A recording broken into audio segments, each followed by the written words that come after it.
Welcome into the CHGO Blackhawks podcast. Happy Monday, if that's a thing. I'm Jay Zawoski with Greg Boyson and Mario Tirabassi. Thanks for being with us. We are, not really fresh from Fifth Third Arena. Today was a shorter day as the team just scrimmaged. And boy, was that fun to watch. 2 periods, 12-minute periods, and it was Team Red versus Team White, but really, it was Team Bedard versus Team Reichel. We're going to tell you all the highlights and show you some highlights next. We got permission from the broadcast network of Charlie Romeliotis' Twitter. Yeah. Express written consent from him, so we've got some video highlights to show you. Before we get into all of that, make sure you smash that like button for us. We would appreciate that. Make sure you like and subscribe to our Facebook page. Same deal on your favorite podcast app. Subscribe, rate, review, all that great stuff. We would love for you to do that. It helps us out a lot. And a 5-star review on Apple Podcasts or Spotify would be greatly appreciated. So I think the news of the day is the two Blackhawks, you want to be the best players on the ice. We're absolutely the best players on the ice today for the team. Yeah. I think what you talked about today at the rink is that every player in this camp so far has looked as what you would hope to see them look like. And Bedard and Reichel today looked like the two best offensive options that the team has. And Taylor Hall chipped in with some good plays too. Like it all felt so far in the 3 in-person days that we've all been there. Everything has felt right to me, at least. Like I haven't seen one guy where I'm like, yeah, there's no red flags at all. Like nothing. Everyone looks as they should. And it's still early. Better. Still early. And maybe it'll be easier to kind of pinpoint things down as roster numbers come down. But so far, every guy that you think is going to land in the AHL looks that way. Every guy that looks like they'll play in the NHL looks that way. And every guy that you hope to be one of the better or best players on this team has looked that way. It's really like there's nothing wrong with that. With this team, the way it's set up, there's nothing wrong with everyone just being fine. Like, yeah, it's fine. Yeah, I kind of liked the Bedard versus Reichel that we saw today, and they kind of trying to one-up each other, a little competition between those two. That's a good thing going forward. I know somebody had asked Lukas Reichel when we talked to him afterwards about how Kane and Taves used to push each other. You know, hey, I scored a goal in practice, so now, Kane scored one, so now Taves got to score one, or now he's got to score 2. Yeah.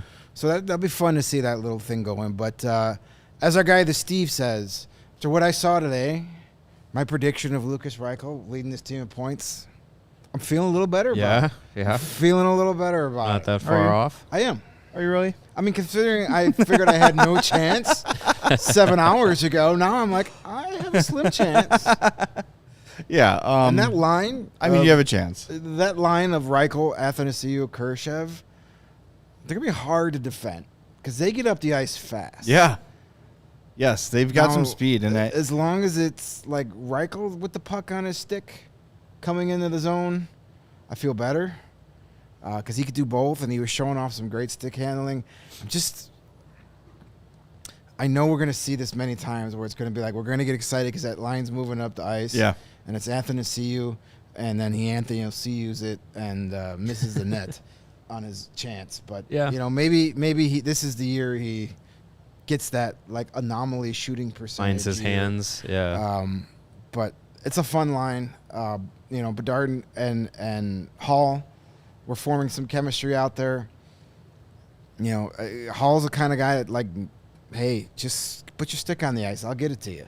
Yep. And, so, again, scrimmaging, not exactly I know. A lot of defense being played. I mean, Not a lot of structure. It's the most NHL talent that's been on the ice for the Blackhawks this fall. Even though it's a scrimmage and we don't want to sit here and get super excited, but it looked like real NHL hockey team out there. Yes, it's okay. And we couldn't say that really at any point last year. We don't have to. I know it's like people love to downplay everything. It's like the same thing when Bedard scored 3 goals in a rookie game. Well, yeah, it was a rookie game. Does that even count? Well, it's like I said to you guys at practice. Like, yeah, Colton Parayko is going to have the answer for that wrist shot. He that the scored goalie 2 never goals saw. against an NHL goalie today. Yeah. Why don't we show some of the highlights here? Why don't we start with the Lukas Reichel goal, Kevin? I think that was probably the most impressive, and obviously there's no commentary on this, so if you're listening to the podcast, check out Charlie Romeliotis' Twitter for a good look. We'll try to describe what's happening as best we can as the highlight plays. So go ahead with the Lukas Reichel one. Again, thanks to Charlie Romeliotis. So, yeah, Reichel just takes it down the middle, dances around Paul Ludwinski, and scores on a beautiful snapshot. Doesn't even celebrate. Just too easy. R.I.P. to Paul Ludwinski's jockstrap. Yeah, that was it's a tough one. Oof, and nothing against Ludwinski. Reichel just put on a great move, and that's an NHL player going against a junior player. Yeah, that's what first round picks do. Yes. Yes. So he looked great. Scored another goal. No video of that one. And now we've got a pair here from Connor Bedard. The first one, Connor Bedard works a 2-on-4. Yes, you heard that right. It was Bedard and Taylor Hall versus a quadrant. Yeah, quadrant of Blackhawks. Blackhawks defenders. Sure. And good old 98 taps it home, set up by Taylor Hall here. Look at that breakout pass by Nikita Zaitsev. Beautiful. Worst player in the league, my ass. Yeah. There it is. Tap in. Easy tap in for Bedard. Very nice goal for him, but nice to see those two very quickly developing some chemistry. Yeah. Really solid stuff from those two. And then the other one here, Bedard. the second Bedard goal here. This looks like Taylor Hall setting him up, but it's actually Ryan Donato getting the rebound behind the net. Centers it from behind the net across the net front. Bedard one-times it, Ovechkin style from the other circle, and scores quickly. It's very funny how every time Bedard touches the puck, there's oohs and ahs from the crowd. I mean, that's who they're there to see. Yep. Right? Yeah. I mean, hey, Ryan Donato too. Talk about opportunity. Yeah. To come in and it looks like he's, we earlier in camp before Taylor Hall showed up, it looked like, Donato's just kind of placeholding before Hall gets there. No, he's gone to the other side. He's with Bedard and Hall. Like, that's an incredible opportunity to come in and have a chance to play with Taylor Hall and Connor Bedard. At least to start things here, looks like he's getting that chance, and coming from being buried in Boston, being down the lineup in Seattle, like kind of like Max Domi was coming in here last year, where you weren't going to get a top 6 role most other places. So for Donato to come in, get that opportunity at least to start camp here, like, make the most of it. And I think he knows the position he's in, and I think he's trying to showcase a little bit more of what made him a top prospect coming out of college. And hey, go take a hold of this opportunity. Opportunity means a lot to these guys, and yes, of course Donato, but even Taylor Hall, who has kind of been written off, kind of forgotten about a little bit, had some injury problems, was buried on a really deep Boston team. I think, the initial shock of going from a historically great Boston team to a rebuilding team in Chicago was probably a little tough, but when he took some time to really consider the opportunity that's in front of him, look, he's going to be pretty much locked in at that left wing with Bedard. Those two are going to be pretty much together all year. You'd imagine so. And he is going to reap the benefits of that. And guess what? So is Connor Bedard. I don't want to take anything away and say that everything Taylor Hall does this year is because of Bedard. Bedard's gonna thrive off playing with a player of the quality of Taylor Hall too. Yeah, absolutely. So that's a really nice fit. And we should show one more Bedard highlight here. He takes a beautiful saucer pass to Nick Foligno. This is between line changes. Half the line has changed, the other half is not. Beautiful saucer pass all the way across, and Foligno pulls it a backhand, and the goal is stopped by Soderblom. Just beautiful, Great beautiful save. play all around. Great save. Yeah. Yeah. So look, everything looks like it's clicking, and yeah, of course, like we said, it's hard to judge. It's a scrimmage. Every team is rolling 5 lines. Seth Jones said it several times, like, it's hard to glean too much because we didn't play that much. Yeah. A lot of guys didn't get a lot of opportunities out Each there. line got about, like, 6 shifts total. Yeah. So, yeah, not a lot, not a huge sample size. But just to circle back to Donato real quick, I mean, we had all sat here last week before camp started and tried to guess our opening night lineup, and I think we all had Taylor Radish on that top line. Apparently that's not going to happen. I mean, things can change. But I like the Donato. Here's an interesting thing that I like with Donato and Hall playing with Bedard. You have Donato, who is already showing his versatility, moving sides on this line. He can do that. He can play center. Both of those guys are here for 2 years. So you can get some long-term stability. If that's the line that sticks and clicks well, Hall and Donato are both back here next year. Yeah. So you can go in the next season, a season where get a couple more of these kids up here that are like, you could squint real hard and say maybe this is a year where you're contending for a wild card spot at the final month of the season, kind of like that 07-08 Blackhawks team. So you go into that season with Bedard playing with the same wingers he hopefully has a very successful rookie season with. It could go a long way. But I like Donato up there. But I think as the season goes, we're probably going to see Donato all over the place. Yeah. Kind of like Tyler Johnson in a bit. But having so many guys like that on your roster right now, it's a coach's dream to just be like, hey, I could mix my stuff up every day and it's not really going to affect anybody. Yeah, you like having that versatility. It's a really this team is loaded with versatile weapons, and Johnson and Donato are just 2 of the guys that play me anywhere. I'll do what you need me to do, and do it with a smile. And I think what we're learning too about a lot of the new guys is it's not just the hockey ability, it's the personality, it's the leadership. And I know that like leadership gets thrown around a lot. When I say that, I mean just someone who's willing to teach, willing to help, And Jason Dickinson talked about how last year he was in sort of a helping role, and then this year now he's with 2 veteran guys, so it's kind of a change in mindset. They just got a lot of guys of that sort of personality on the team, and does that win you Stanley Cups? No, but it certainly doesn't hurt when you've got a rebuilding team with a bunch of young kids coming up trying to learn the ropes. It's really good stuff, and I think in light of what's happening with the Bears and the White Sox and the Bulls who are stuck in neutral and the Cubs who've had a pretty good weekend, I think it's time to anoint the Blackhawks as the least dysfunctional team in Chicago. I think so. Are we ready to make the claim? Are we ready? Do you need assistance on this? I think it's time. I think we have the most functional team, or least dysfunctional team, in Chicago sports right now. And in the spirit of the Nashville Predators, we are going to raise a banner commemorating the Chicago Blackhawks as the least dysfunctional Chicago team. September 2023. We did it, guys. Go team. Congratulations to Jamie Faulkner and Danny Wirtz, Kyle Davidson, Luke Richardson, and everybody involved for this glorious achievement. We have hung the banner here in the locker. I'm sure they're going to be raising them at the United Center and Fifth Third. Yes. This is the authentic. Replicas will be available at the first home preseason game. Yes. For the first 10,000 fans. If I don't run out of red ink at home. Yeah.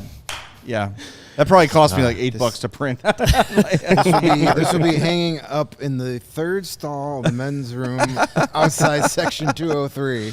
Yeah. But yes. Yeah. Hey, make fun all you want. It's true. Hey, man, who would have thought 2 years ago that the Hawks, for at least September of 2023, would be Chicago's least dysfunctional team? Yeah. It's a good. And notice that it's not most functional; it's just least dysfunctional. Least dysfunctional. Yes. It's least dysfunctional. Yeah, exactly. We're not taking too much, but we'll take what we can get, and I'm sure victory. the Hawks are happy about that. It's good. It's been a good month. Yeah, I mean, they haven't lost. They undefeated. They haven't lost. Everything seems to be going just okay so far, and it's a low bar to cross, but they've crossed it. We'll take it. So it's time to celebrate. Like, just the fact that in less than 2 years, They've gone from, the Kyle Beach scandal to now, those days and weeks after that report was released, you had fans questioning if they're going to cheer for them again. You had writers questioning if they wanted to cover that team again. Yep. There's a lot of uncertainty. And to go from there to now, you've got so much optimism around this team. Yes. And even if you didn't get Connor Bedard, you'd still have a lot of if it was Adam Fantilli or Leo Carlson we were watching at camp, we'd still have a lot of optimism about this team. Yeah. Things are definitely trending in the right direction. And we'd have more cooking stories. Are you get some air fried steaks going. But that just offends me. Again, what is another thing that's just strange to me is the Blackhawks front office has to be the most trusted in the city, right? I mean, by process of elimination, yeah. Yeah. I mean, they seem to be doing this right. You don't trust the Bulls. You don't trust the Sox. There's a common denominator there. The Cubs are kind of you feel like the Cubs should be more like the Yankees or Red Sox. The Cubs are like falling into this. Where had they actually tried to win, they would have had this division wrapped up 2 weeks ago. Right. You can't trust the Bears to do anything. Well, you can trust them to embarrass themselves on a weekly basis. Embarrass. Yeah, embarrass. So, I mean, it starts with bringing in Davidson. I think there was some skepticism when he first got the gig. I was not the biggest fan myself. Like, we're bringing in another guy that's been here the whole time. I had all those same thoughts. Yeah, sure. But it was like, all right, let's see what he does. And made some aggressive moves right off the bat. The Brandon Hagel trade won me over. Like, wow, I can't believe what you got for him. And ballsy. Yes, that's all I want from my general manager is a guy that, A, is aggressive, has some stones, and is transparent. Not literally. Right. No. I like some opaqueness to my physical GM. But he's not Larry Bird. Yes. I would like him to, let us know exactly what he's doing. Yeah. And then have the courage to follow through on what he tells you what to do. Look, man, it's tough for a GM who is 37? 34? 35. He's just older than me. Yeah. So 34, to say, 35. thank you, Patrick Kane and Jonathan Taves, for your service. We appreciate you very much. Yeah. See your way to another team. Thank you. We love you. Goodbye. And he could very easily have said, we're going to bring him back and one more run, and we want them to be here for the turnaround, and then just waste the money and waste the time and no. Tear the Band-Aid off. Don't be afraid to do it. And he has shown huevos. Yes. And then him hiring Luke Richardson has been another good move. Phenomenal. And you could tell, talking to Luke Richardson these first few days of camp, he cannot wait for what's coming. Oh, yeah. He is just enamored with some of these young guys. And it's just like, screw it. Let's play them all this year. Let's do it. But Kyle Davis is probably like, now, Luke, we have to relax. Yeah. Yes. We have to pull back a little bit. And it's fun. I'm sure it's fun for him that, at least right now, a lot of the guys that are looked at for development and stuff are all defensemen. He's just like, I can get my hands on these guys and, help be able to be, more of a mentor because he played that role. And he played that role as an 18-year-old, 19-year-old when he started his career way back in the day. So he's able to relate to these guys more in this situation that they're in, with Kaiser and Vlasic and Korchinski and Allen and all these guys down the row. So I'm sure he's even more excited about that aspect of it, just because it's more that he can be hands-on with, and he can have that direct experience and give them that kind of attention. And I mean it's exciting, and just how he talks about hockey. It's just the brain that he has for the game to also then translate it not only from when he played in the 80s, 90s, 2000s.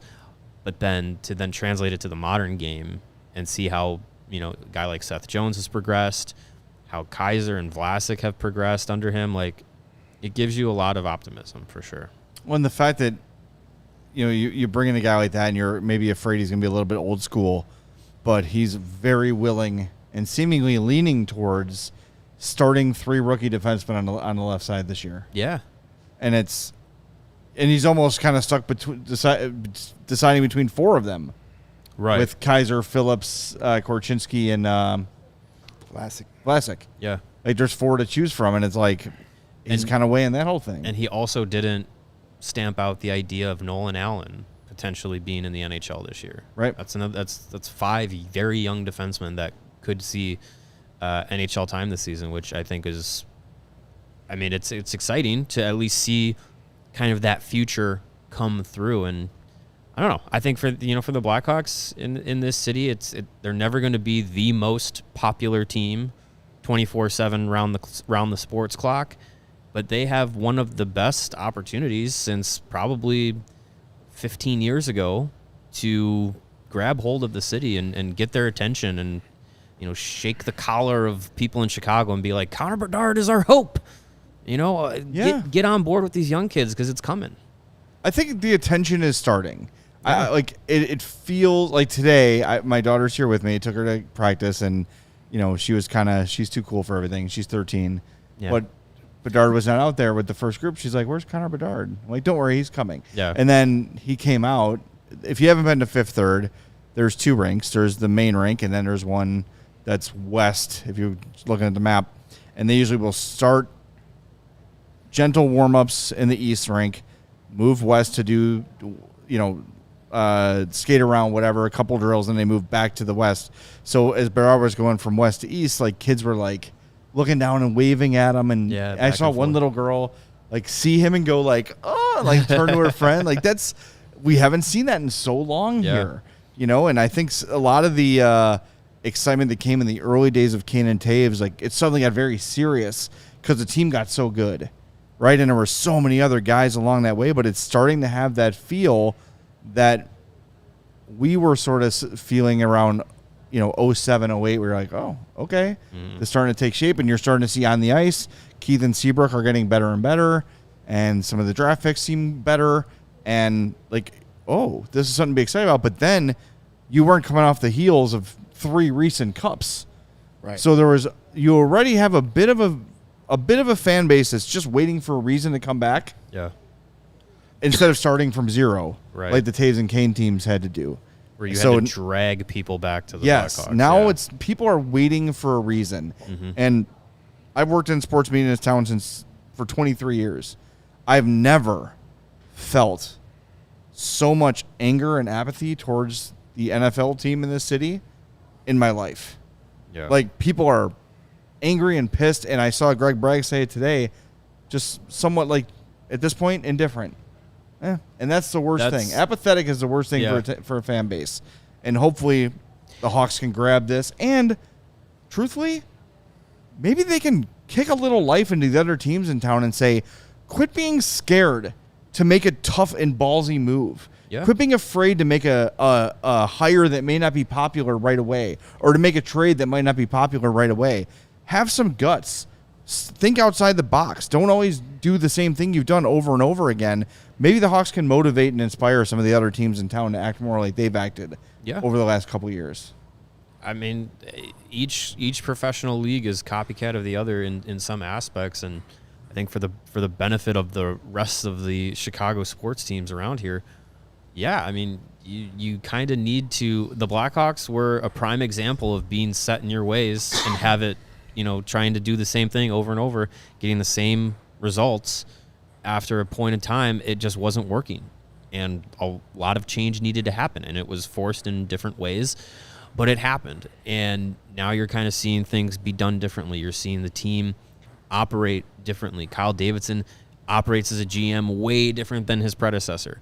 Luke Richardson operates as a head coach much different than his predecessor. And, I think that can, when we do see the Blackhawks have success with this group, which I think is on its way, it's not going to be this year, but it is on its way, I think other teams are going to, see some connections. And look, it's no secret that there's connections between teams in the city, the Cubs and Blackhawks and Bulls and Sox and all this stuff. So, it's not just like, oh, well, the hockey team operates as a hockey team specifically. Like, there's people. Jeff Greenberg was here for a cup of coffee, but he came from baseball, and it's all fluid. So I don't know. It's an interesting time for the Blackhawks, and we are not far removed from that team being apathetic in the city. Like, there were points last year where it was just like, we talked and we were just like, how do we make this team interesting? How do we make people care about what's happening with this team right now? Especially post-trade deadline. It was just like, jeez. Like, and to now be at this point, it's quite the swing back in the other direction. It's really exciting. And we haven't had a chance to talk about Greenberg much at all. So before we take our first break, it's hard to, he was more of a behind-the-scenes kind of a leader, really working hard on the analytics department, actually building from the ground up, like the Hawks' own analytical, physical system, like an app and software and like all this stuff. And from what we understand, had gotten that pretty far, had hired a bunch of people to come in and help him. So it's not to say that losing Jeff Greenberg is not a big loss. It is, for sure. But had this happened a year ago, it might feel a little more catastrophic. This, to me, if anything, obviously I'd prefer to have him here than not. But the fact that teams are calling from other sports to hire Hawks people, they're doing something right. Yeah, Greenberg is a baseball guy to start, of course. I don't think the Yankees are going to call Kyle Davidson. But you know what I'm saying? The fact that it's getting noticed so quickly, it's a really good sign. And it seems like from the day Kyle Davidson has taken over, everything he's touched has turned to gold. Really. I mean, everything has worked so far. It's better than it was when he first took over. That's for sure. Absolutely. Yep. You know what else is exciting? What? Cars? Not only cars, but the cars you can get at Ray Chevy in Fox Lake. Oh, yeah. Because they have joined the CHGO team, and that is great news for those of you in the market for a new or used vehicle. Just the other day, we were talking to the team at Ray. They come here and visit us and bring us donuts and talk cars. I drove past it the other day. Nice. Yeah. Did you wave? I waved. I gave a wave back, but they were pretty busy selling cars. They're busy selling cars. Because they're busy selling cars because they have the Ray Price Promise. And that's a guarantee that the price you see online is the price you're going to pay when you go into the dealership there in Fox Lake. We found that in many cases, other dealers will raise the price on you when you come into the dealership saying things like, are you a recent college grad? Are you active in the military? Are you a farmer? And by the way, I love farmers. There's no farmer slander on our show. No. And in most cases, the answer will be no, except for you wonderful farmers out there. And that's when the other dealers will raise the price on you, saying the price online included limited rebates that you just don't qualify for. Well, that's a whole lot of garbage. And at Ray, that's not the case. The price you see online is the price you will pay with no add-ons to the price ever. In fact, Ray will do everything possible to find additional savings for you, which may make the price lower than what you saw online. As one of the top-selling dealers in the Midwest, you'll always be able to shop one of Chicagoland's largest inventories and save big at Ray Chevy because now they have over 100 Chevy Trax models available starting at $21,495. And now, through September 30th, that's only a couple of days remaining. So hurry. All buyers can qualify for 0% financing, make 0 payments until 2024, plus put no money down. And the best of all, pay 0 hidden fees with the Ray Price Promise. Visit Ray Chevrolet in Fox Lake or raychevrolet.com, serving the community since 1963.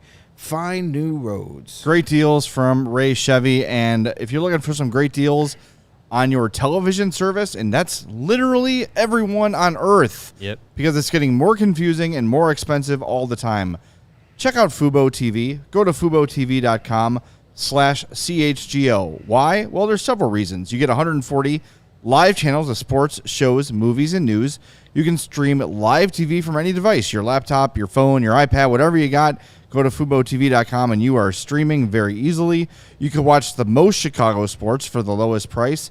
And if you don't believe me, go to FuboTV.com/CHGO and start watching immediately with a free trial. There's no contract. There's no cable. There's no hassle. Just sign up and start watching Fubo right now. You'll get 1,000 hours of cloud DVR service at no extra charge, and you can watch your local teams while traveling. And yes, Cub fans, they have Marquee Sports Network, one of the few streaming providers that do. If you don't want to pay for that app separately, you've got college football, the Big Ten, the NFL. They've got Red Zone. They've got NFL Network. The Euro qualifiers are here. Ryder Cup right around the corner. Watch all your favorite college football and NFL with Fubo. Go to FuboTV.com/CHGO to sign up for 15% off your first month of Fubo Pro. Watch some Red Zone on Sunday. It was a lot of fun.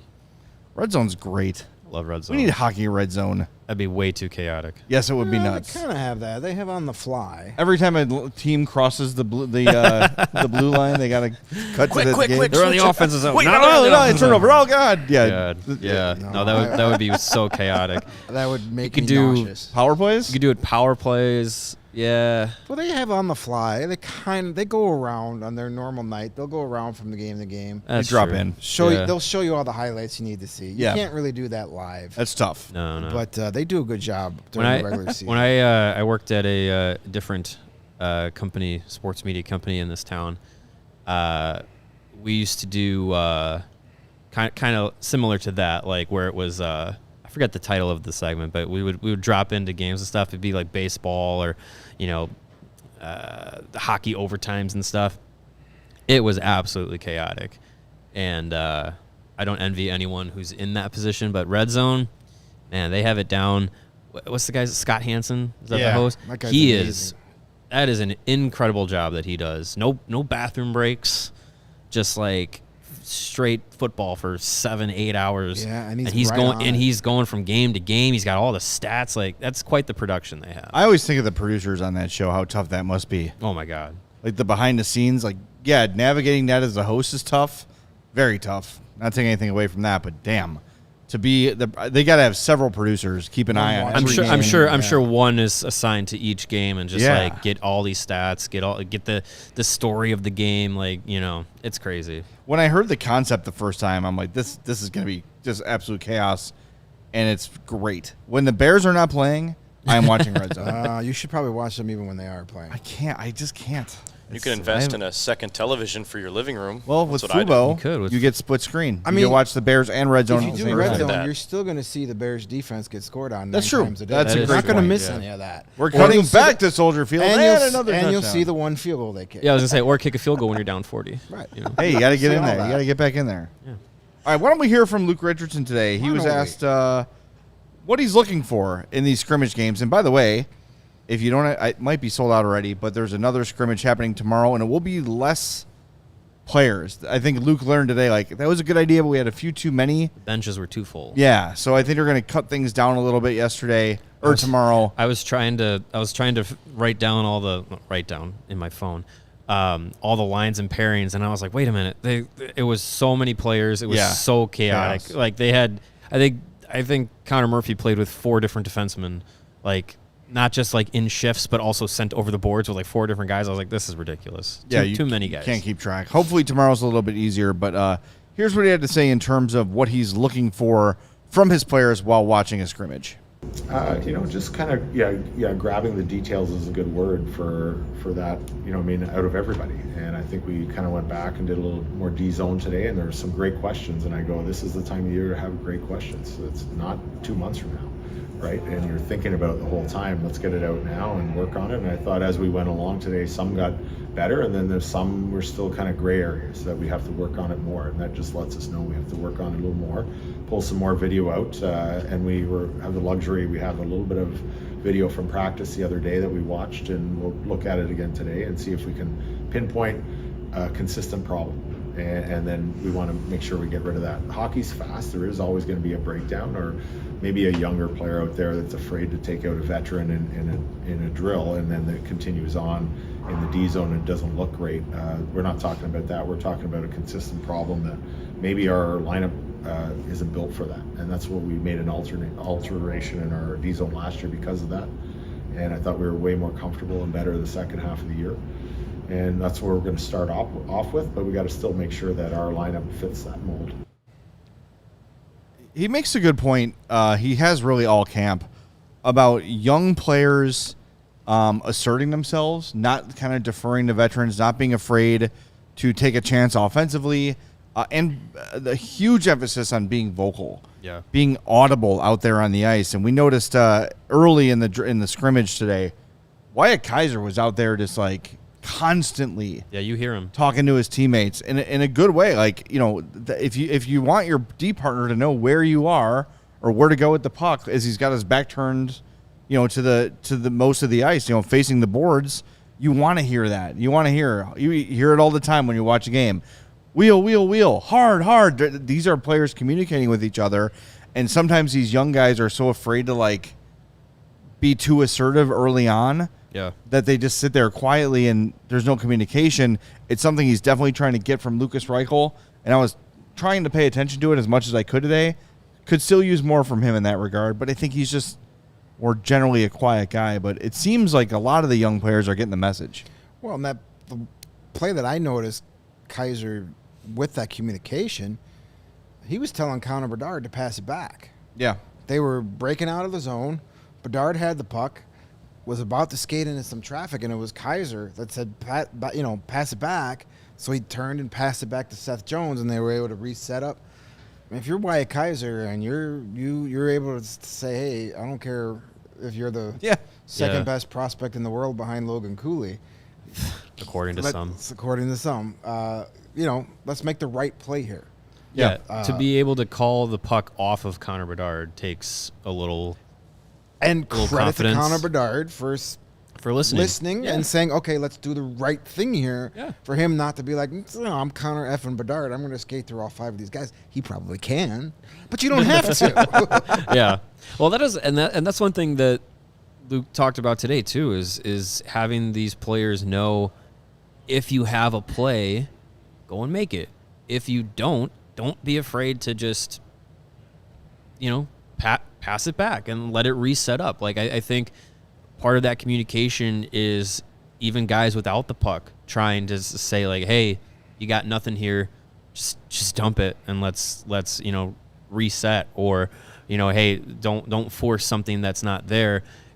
You'd rather have the puck in your possession and change the look, change the angle, reset. You'd rather that than force something, turn it over, and it's coming back the other way. So I think that's a simple yet effective message that young guys can take in. And yeah, I think with the young guys being more vocal, we talked about the locker room dynamics of not having guys like Jonathan Toews and Patrick Kane around. It translates to not only in the locker room, or the idea of being in the locker room, but also on the ice. If Patrick Kane and Jonathan Toews are out there doing the same thing, and Wyatt Kaiser, I know Bedard holds weight, but Toews or Kane probably would hold more if they were still with this team. You're trying to call them off the puck. I mean, he's probably a little quieter in that scenario. So I think it's all the reasons that the leadership and the direction that the team has gone has changed is translating both on and off the ice. And I think it's for the best when you have this group coming through. The idea is for them to organically become more vocal, more confident, and I think we're already seeing some early returns on it. Yeah. Go ahead. Sorry. Did we clip the part about the goalies and the defensemen from Luke? I don't remember. No. Okay, yeah, then I'll go into that. Then. Paraphrase it. But Luke said he wants that to actually start with the goaltenders. Yeah. Have the goalies communicate with his defensemen, the defensemen communicate with the forwards, because those 3 players are looking up ice the entire game. And he also said, well, then it's up to the forwards to start listening to those guys. And so there's so much communication that goes on the ice. Hockey is controlled chaos. Yeah. Just so much going on. There's where you're supposed to be, where you want to be, and where you should be. Those could be 3 different places at the same time. Yeah. And to make those decisions in a split second, it's tough, especially when you're inexperienced in a young team. So having guys out there that are helping you along, regardless of what position you play, it's like having your coaching staff on the ice. And that's where guys, we talk about how impressed we are with a young guy like Kaiser, but that's where like guys like Nick Foligno, who's always out there talking to guys. And after drills, he skates up behind guys, and you can see him talking. Now, he may be telling them a dad joke, but chances are he's also, like, saying, hey, maybe try this, or I like what you did there. And it starts at training camp, and it's only going to carry over into the season. Like, I know there's no expectations for this team this year as far as playoff goes and wins and losses, but just it's exciting to see that they're building these the right way to do things from day one of camp, and it's only going to get better as the season progresses. We actually have a really good quote from Seth Jones that we can't use on the show because Pearl Jam is too audible in the background. Yeah. And it might get flagged by YouTube, so we literally Pearl Jam can't play loves it. the Blackhawks, though. I don't think they'd yell at We'd us. have to get express written consent from Eddie Vedder, and I don't think we have a direct line. Not directly, Just no. yet. We should have had Kaylee Telios text him. Yeah, and see if seriously. she was right there. But basically what he said was, this is Seth Jones talking about Kaiser, saying he's a great skater, knows how to use his body, but one of the things he said was he's got this confidence about him, and one of the main things as a young kid, acting like you belong, right? Don't come in, like we've been talking about, and defer and, like, sit back and be, to steal a phrase from my grandpa, like a shrinking violet, right? Like, go out there and assert yourself. You can do that without being cocky or being out of your place, and I think the roster that Kyle Davidson has assembled here is the kind of roster that would be open to a kid asserting himself in that way. Yeah. Right? And I think your point about Kane and Taves is right. And it's not critical of them, but it's just how is Wyatt Kaiser going to jump over those boards and shout to Patrick Kane, pass it to me? Right. Just think about that. Like, that's really an awkward place to put a kid. And Patrick Kane be like, I got it. Yeah. I've been down this right wing board a few times, and I know what I'm saying. You know what I mean? And maybe that never actually happens, but in the mind of a young player, I should tell him to pass back to me. Yeah. He'll know. He knows.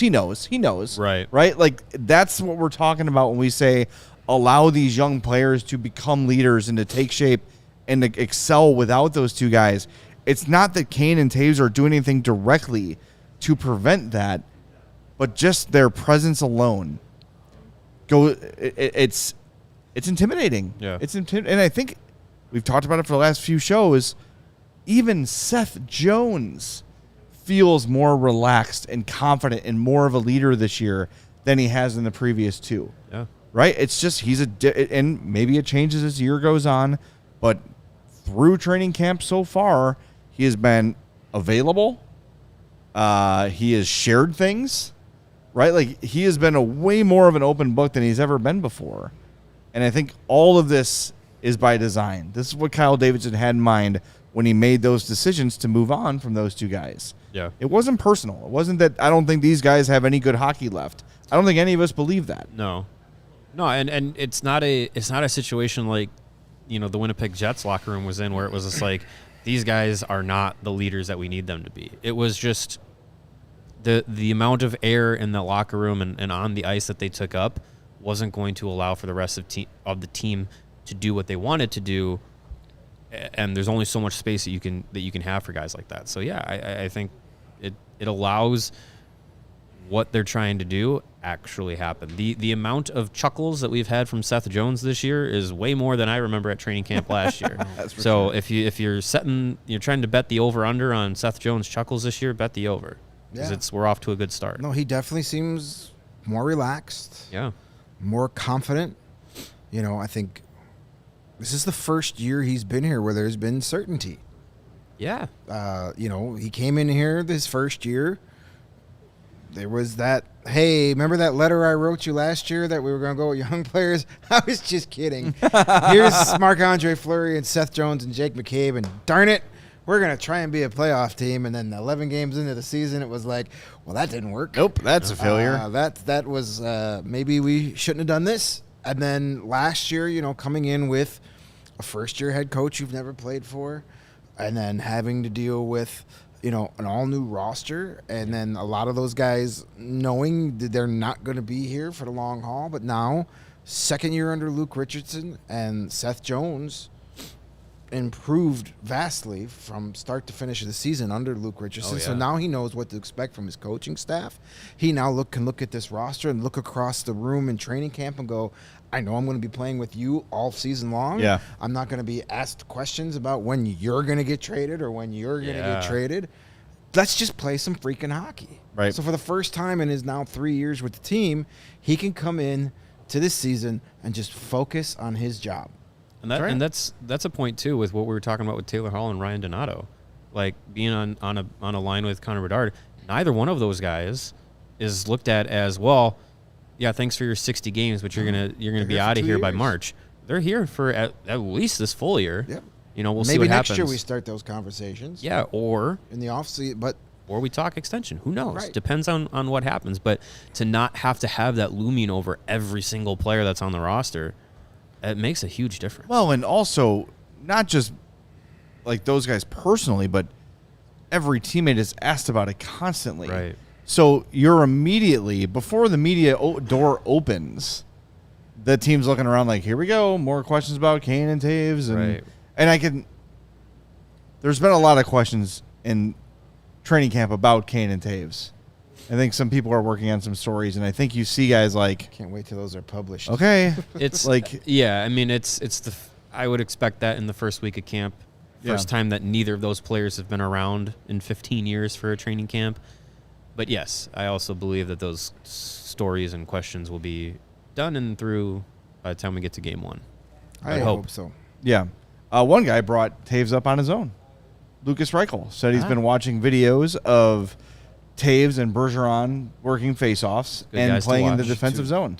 That's a good start.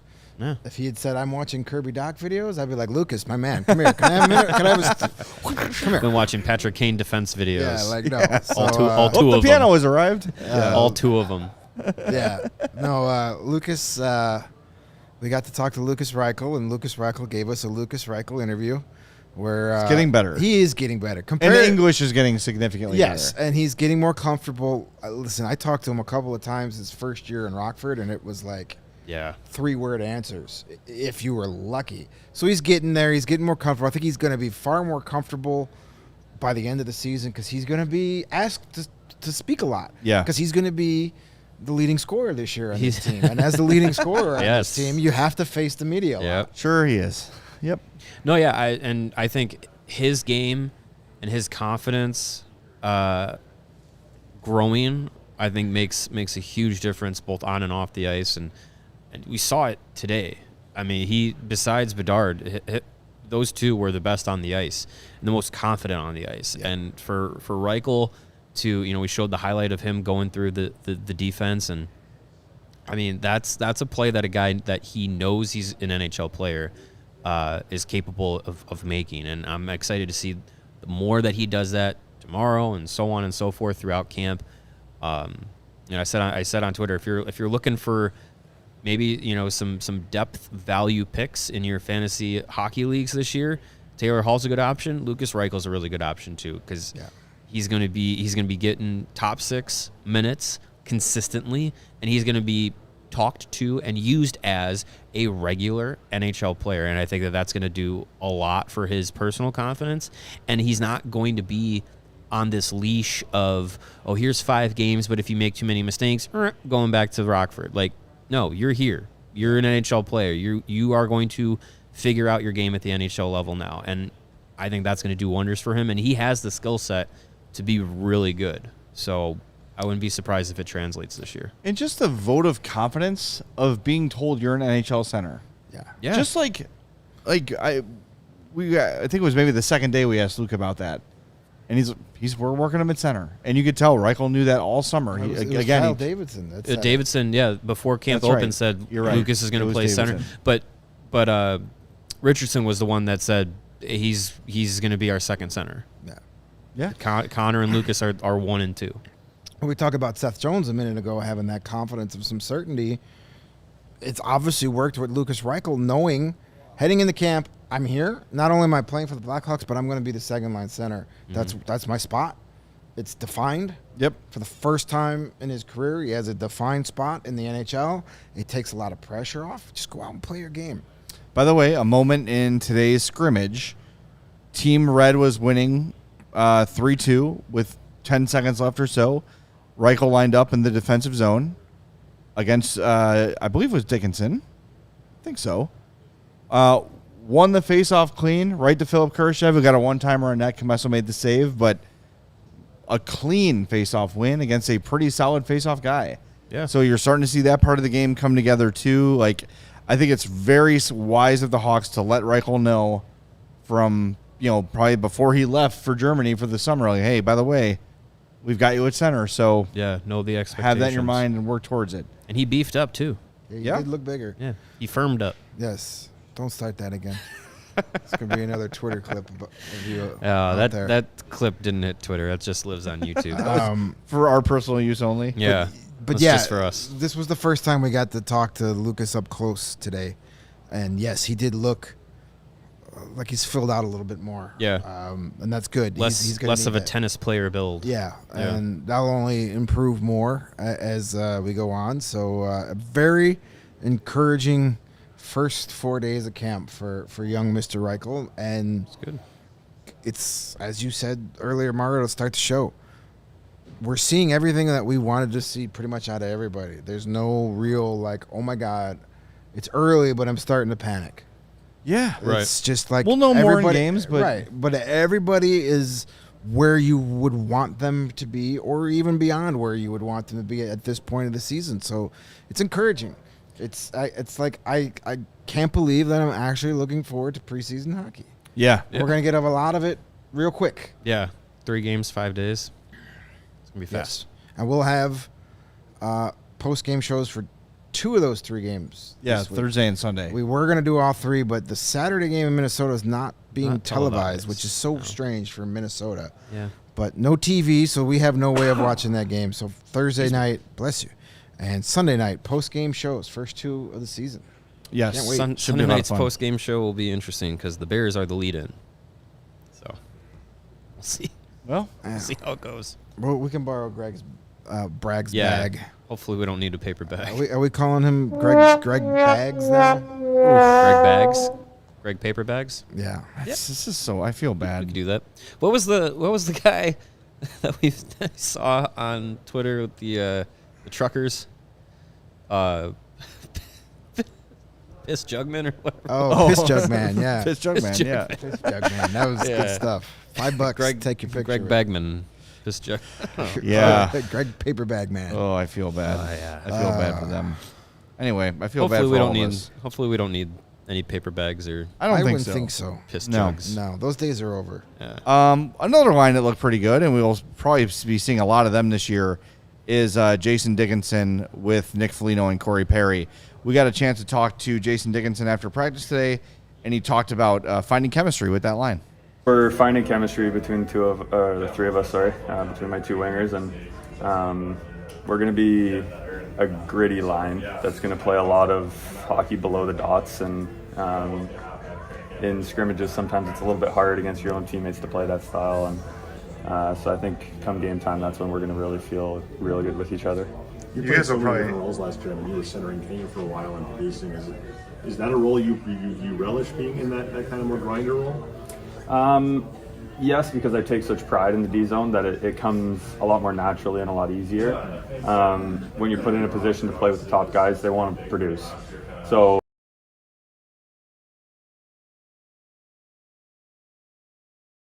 Well, again, we back? There we go. There's Jason Dickinson talking about being back in a defensive role, which is a little more comfortable for him. He talked a little bit about, like, last year having to get his mindset of where my instincts tell me to stay back and check and defend. When I was playing with Patrick Kane, there was a little bit of pressure to get that puck up ice and get moving and start attacking offensively. He feels a lot more comfortable in the role now. And Windy City Hockey says, did you ask Jason Dickinson to see if Foligno got Dickey a dinner yet for taking the 17? That has not happened yet. Not yet. He said so far he's gotten a firm handshake from Nick Foligno, but he There's that said word again. Firm. he said hopefully a dinner on the road will make up for the number switch. But he said the number didn't really mean much to him And he said the one that he would have changed to is 11. That's the number that if he had to say he would have, but Taylor Radish. 11 has in that one. Dallas? I think it was 16 in Dallas, he said. That's why he took 16, yeah. Yeah. Oh, okay. He said 11 meant something to him, but he was pretty sure Radish has got 11 too. See, the thing I love about Jason Dickinson, or I should just call him Dickie, because he always Big J Dick. he always uses the hockey nicknames in every interview. Pears and Oh yeah.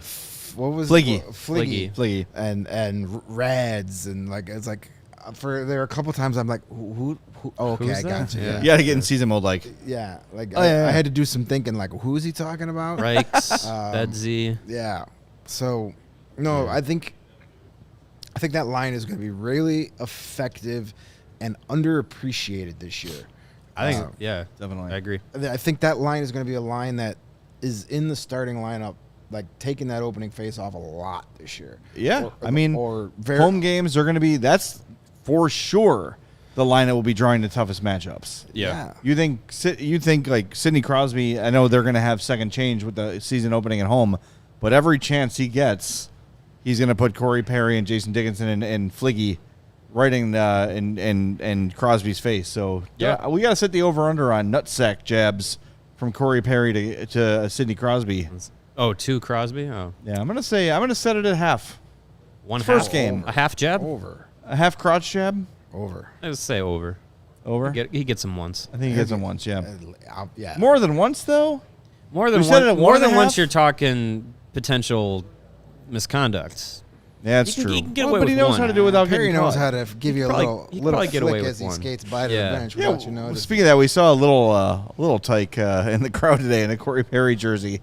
It had to be his son. I think it was his Yeah. son. I think it was. I don't we think weren't sure, there- and then I he don't think punched there's another many kid in the nuts, and youth- we're like, yep, that's him. Youth Corey Perry 94 Blackhawks I jerseys in believe that was the circulation same yet. son he had with him on his introductory press conference. Yeah. Yes. That was the last press conference that one particular podium ever had. Yes, yes, it was.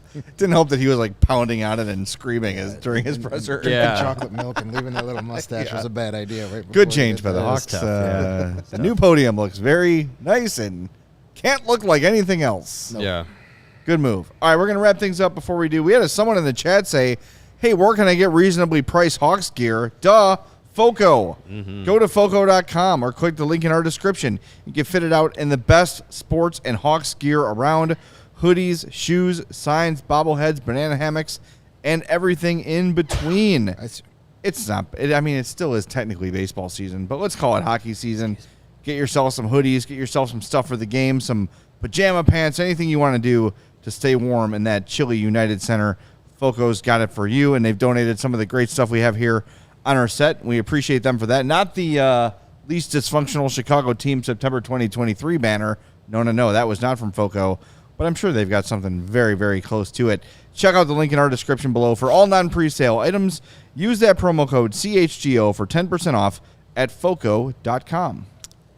I am very glad that I took a pair of my Shady Rays with me this morning, even though it was rainy, and left them in the car because I'm going to need them for the drive home because the sun is out. Yep. And our friends at Shady Rays have you and your precious eyeballs covered for the sunny days ahead with their premium polarized shades at a very affordable price. Shady Rays is the best independent sunglasses company that offers you a world-class product that's just as good as any expensive pair we've ever worn. I say even better. Their durable frames and extremely clear optics are perfect for any and all of your outdoor adventures. And that's not all. Shady Rays offers the most insane protection in all of eyewear. That's according to Anders Sorensen, who likes to use the word insane. Every pair of sunglasses is backed by lost and broken replacements. If you lose or break your pair, even on day one, they told us they're going to send you a brand new pair, no questions asked. You can wear your Shady Rays with confidence because they have your back long after your purchase. You're going to look great. You're going to feel great because together with their customers, Shady Rays is providing much-needed support to nonprofit partners across the U.S. through Shady Rays Impact. They're doing everything from building play sets for pediatric cancer patients to providing young adults with MS the outdoor adventure of a lifetime. Shady Rays is making an impact in your community and others like it now and for years to come. And if you don't love your Shady Rays, but you're going to, so this really doesn't matter. But just in case you don't, you can always exchange them for a new pair or return them for free within 30 days. There is zero risk when you shop. Their team always has your back. And exclusively for our listeners only, Shady Rays is giving out their best deal of the season. Head on over to shadyrays.com and use the promo code CHGO at checkout, and you're going to get 50% off all orders of 2 or more of their awesome, awesome shades rated 5 stars by over 250,000 people. And if you're talking about 5-star sunglasses, let me tell you about some 5-star beer from our friends at the Goose Island Beer Company. Goose Island, they are the proud beer sponsor of us here at CHGO. Nice honks. And they have been Chicago's beer since 1988. And they have a tremendous year-round beer roster that boasts the full pocket pills, the everyday beer that the Goose Island beer brewers are drinking. Of course, you have the family of beer hugs, the Imperial IPAs, and the golden cans of 312, the wheat ale, the staple of their year-round beer roster. And of course, we are into late September, which means that's Oktoberfest season. So ring in the fall season with the delicious Goose Island Oktoberfest beer. You can get all of these beers and even more ultra fresh brewery exclusives when you go to Goose Island's original brew house on Clybourne Avenue in Lincoln Park, or you can go to their tap room on Fulton Street in Westtown. Again, that's the Goose Island Beer Company, Chicago's beer. All right, we are back tomorrow at 3 after scrimmage number 2. Not sure if it's going to be everybody. We'll see. Not sure who's going to play or how they're going to divide things up. I think they don't know yet either. They're probably figuring that out as we speak. But if you're headed over to Fifth Third tomorrow, be ready to go for some entertaining hockey. Can't wait. And say hi. Then we're going to be off Wednesday and then back Thursday with post game. Can't wait. We'll talk to you tomorrow at 3 o'clock on the CHGO Blackhawks podcast.